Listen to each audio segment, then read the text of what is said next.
This is a training session regarding closing a job. When a job has been completed, some accounting transactions need to take place to move the costs that have been expensed to this job out of the control accounts that are used for active, ongoing jobs. These costs will be moved into general ledger accounts indicating that they are closed job costs. The job can then optionally be removed from the system. Select Job Closing from the Job Costing menu. This window includes a list box showing all our open jobs. Using this column, we can tag any number of these jobs we wish to close. To close the jobs, we click the Close Tagged Jobs button. The system will ask us if we wish to proceed with posting of the job closing.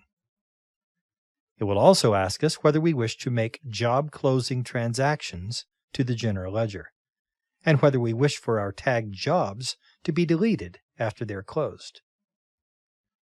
The verbiage of this message tells us what the system will do during the job closing process.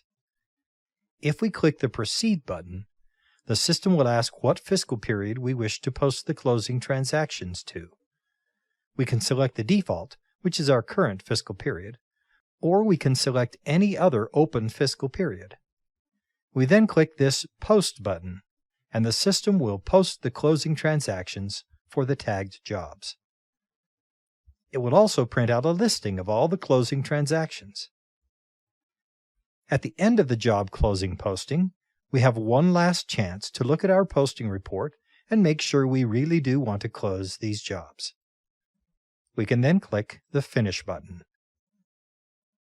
If we notice something we would like to change before we close the jobs, we can click the Undo button, and the data will return to the state it was in before we clicked the Close Tagged Jobs button.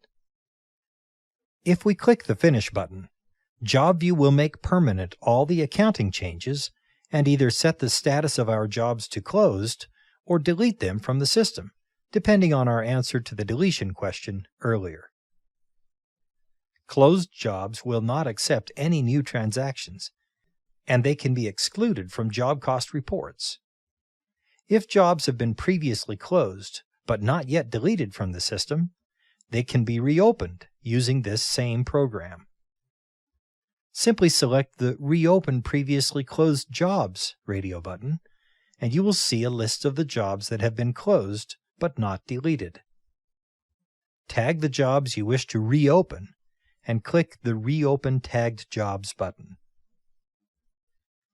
Closed jobs can be subsequently deleted from the system. In order to delete a job that has been previously closed, select Job Setup from the Job Costing menu. Make sure the checkbox at the bottom of the window titled Show Closed Jobs is checked. Closed jobs will be displayed in red. Highlight a closed job and click the Delete button, or tag multiple closed jobs and click the Delete Tagged button. The jobs will be permanently deleted from the system. This concludes this training session regarding closing jobs.